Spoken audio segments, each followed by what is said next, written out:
Eddie. I totally agree with everything that our hosts said about what it takes to be a great supporting actor. Right, Elijah? Yes. Yes, and speaking of great actors, I have one here with me tonight who won Best Actor rather at the Eddies last year. Please give Elijah Canlas a round of applause. Yeah. Elijah, would you like to say a few words? First of all, gusto ko mag-sorry sa Eddies na hindi po ako nakapunta last year dahil nga may trabaho. But thank you so much for recognizing my work in Blue Room. Siyempre gusto ko pasalamatan yung director ko for that, si Direk Maan Asuncion. And lahat na nakatrabaho ko sa buong Blue Room team. And of course, kung napanood niyo po yung Blue Room, sana patuloy natin protektahan lahat ng mga alagad ng sining natin. Yun lang, thank you po, Eddies. Congratulations again, Elijah. And now, we continue to this year's Eddies. Kung tayo ay mga bida sa ating istorya, mahalaga sa atin ang mga taong sumusuporta. Sila ang ating mga kaibigan, kasintahan, mega partner o sidekick, at sige na nga, kung minsan, kasama na rin ang mga kontrabida. Sa tunay na buhay man o sa pelikula, mahalaga ang supporting roles para maging mas makubuluhan ang ating mga kwento. Ang kontribusyon nila sa paghubog ng karakter ng bida ay may natatanging galing at husay na ating bibigyang kilala ngayong gabi. And here are the nominees for Best Supporting Actor. Supporting Actor Enchong D. Gomburza. Hindi ka dumama sa bahay, hindi ako tatampatin! Riqueza! Para yung panghingi! Silencio, Padre Pamora! Sandali, hindi niyo kami nakikinggan! Sandali! Kimpi De Leon. Here comes the groom. Asawa, okay ka lang, te? Ang chubby-chubby ko! Ah! Muay Thai. Interesting. Where? Nanding Joseph. Oras de Peligro. Wala kung meron man noon, nililikha yun ng mga nananalangin ng himala.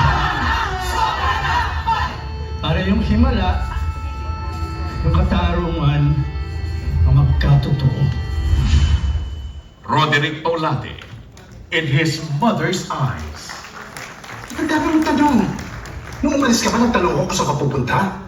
Nung dumating ka, nagtanong ako bakit ka dumating? Hindi ka nagtamang lugar! Tiniwan mo akong tagapag-alala ng anak mo! And JC Santos. Balyari. Apo lang ako ng trabahador nyo. Ginagawa ko kay Didi, kay Manang Mes, yung mga paisa-isa kong napatay sa seminary. Hindi mo kami mapipigilan. Inahal ko bilang kapatid. Ang hinanda ko bilang tagapagligtas.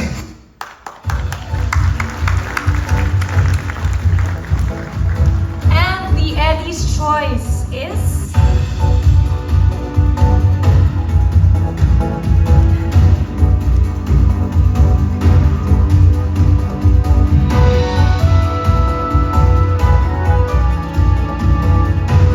Enchong D!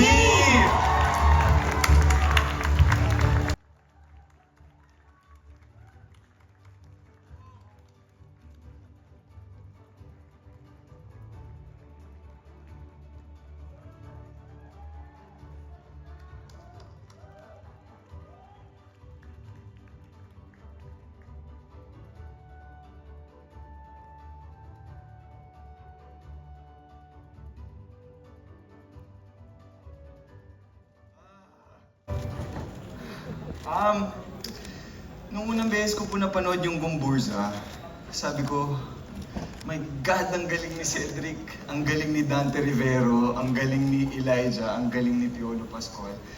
Tapos sabi ko, lumabas yung character ko nung namatay si Piolo Pascual.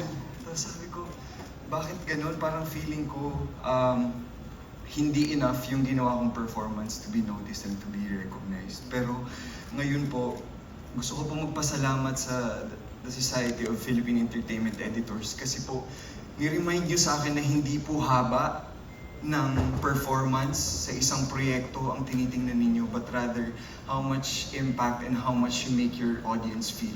So I really appreciate this award, and I'm shaking. I will never forget this night.